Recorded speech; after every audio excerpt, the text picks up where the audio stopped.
নমস্কার বন্ধুরা, Republic day আজকে সকালবেলায় চলে গেছিলাম দক্ষিণেশ্বরে মাকে পুজো দিয়ে এসেই সোজা রান্নাঘরে শুধু শাড়িটা ছেড়েছি, রান্নাঘরে চলে এসেছি। তো আজকে আমি একটু শুক্তো বানিয়ে দেখাবো তোমাদের। তোমরা তো শুক্তো সকলেই বানাতে পারো, বাট আমি তাড়াহুড়োতে কীভাবে বানাই সেটাই তোমাদের দেখাচ্ছি।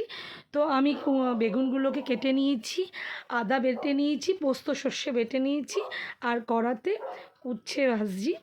আর এখানে যে সবজিগুলো আমি দিয়েছি, শিম, আলু, পেঁপে, তারপর কাঁচকলা আর সজনে ডাঁটা, এগুলোকে আমি আলাদা নুন আর হলুদ দিয়ে সেদ্ধ করে নিচ্ছি। এই জলটা আমি ফেলবো না, এই জলেই আমি রান্নাটা করব। আমি সব সবজিগুলো প্রত্যেক সময় এইভাবে সেদ্ধ করে ওই জলেই আমি রান্নাটা করি। আর উচ্ছেটা আর বেগুনটা আলাদা করে ভেজে নিই। তো এখানে আমি উচ্ছেটা ভেজে তুলে নিচ্ছি। তো এইভাবে আমি করি। তাড়াহুড়ো যখন থাকে, আমি 10টার পরে যে রান্নায় ঢুকেছি, ওর বাবাকে আমাকে 1:45টার মধ্যে খেতে দিতে হবে, কেন 2:10টার ডিউটি। তো তাড়াহুড়োর সময় আমি এইভাবেই করি। তো এরপর আমি কড়াতে তেল দিয়ে বড়িগুলো ভেজে তুলে নিচ্ছি।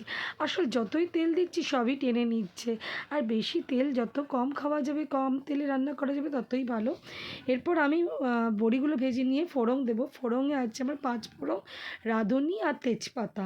5 ফোড়নের মধ্যে একটু বেশি করে আমি মেথি দিয়ে দিয়েছি, তাতে আমার মেথির কাজটাও করে যাবে। আলাদা করে আর মেথি দিলাম না। আর ওই 1 কাপ দুধ আমি দেবো, 1 কাপ দুধ আছে ওটা, 1 কাপ থেকে একটু কম আছে। 1 কাপ দিতে পারো, কোনো অসুবিধা নেই। আমার একটু বর বলেছে বেশি করে করবে, যেন আরেকটা দিন থাকে। ও ভীষণ শুক্তো খেতে ভালোবাসে, ও আমার বাচ্চা সকলে। এবার ওই কড়াইতে আবার তেল দিয়ে আমি বেশি করে একটু 5 ফোড়ন আর রাঁধুনি ফোড়ন আর তেজপাতাটা ফোড়নে দিয়ে দিলাম। ফোড়নে দেওয়ার পর আমি ওর মধ্যে 2খানা টমেটো দিচ্ছি। টমেটোটা দেওয়ার পরে আমি নুনটা দিয়ে দেবো টমেটোটা সেদ্ধ হওয়ার জন্যে, আর অল্প পরিমাণে একটু হলুদ দিয়ে আমি ঢাকা দিয়ে দেবো টমেটোটা সেদ্ধ হওয়ার জন্যে। এরপর টমেটোটা সেদ্ধ করার জন্য আমি ওর মধ্যে একটু ওপর থেকে জল দিয়ে দেবো। ওই সেদ্ধ যে বয়েল হচ্ছে সবজি, ওই জল থেকে একটুখানি দেবো, তার ফলে আমার সুবিধা হবে। আর এখানে আমি একটুখানি পোস্ত সর্ষে বাটার যে জলটা ছিল সেটা দিলাম। এরপর আমি পুরো সবজিটা, যেটা মোটামুটি 80% বয়েল হয়ে আছে, সেটা দিয়ে দিলাম ওপর থেকে। তারপর আমি উচ্ছেগুলো দিয়ে দেবো, তারপর আমি বেগুনগুলো দিয়ে দেবো ওপর থেকে।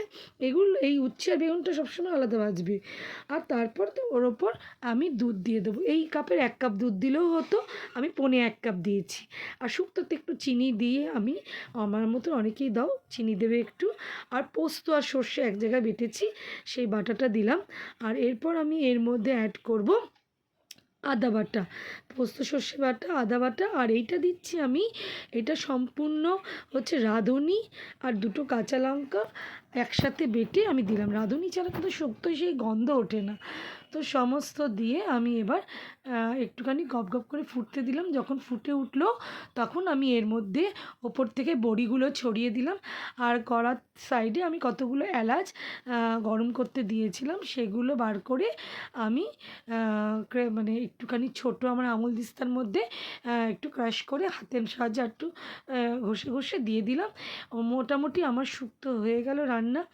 খুব টেস্ট হয়, এইভাবে করে দেখো। নামাবার আগে শুধু আমি এর মধ্যে ঘি দেবো, সমস্ত কিছুই আমার পড়ে গেছে।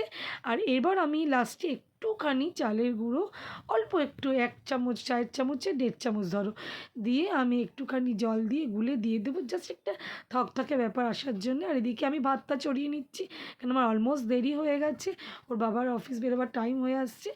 আমি শুক্তোও আমার রেডি। তো আমি ওপর থেকে ঘি ছড়িয়ে নামিয়ে ফেলবো আমার শুক্তো।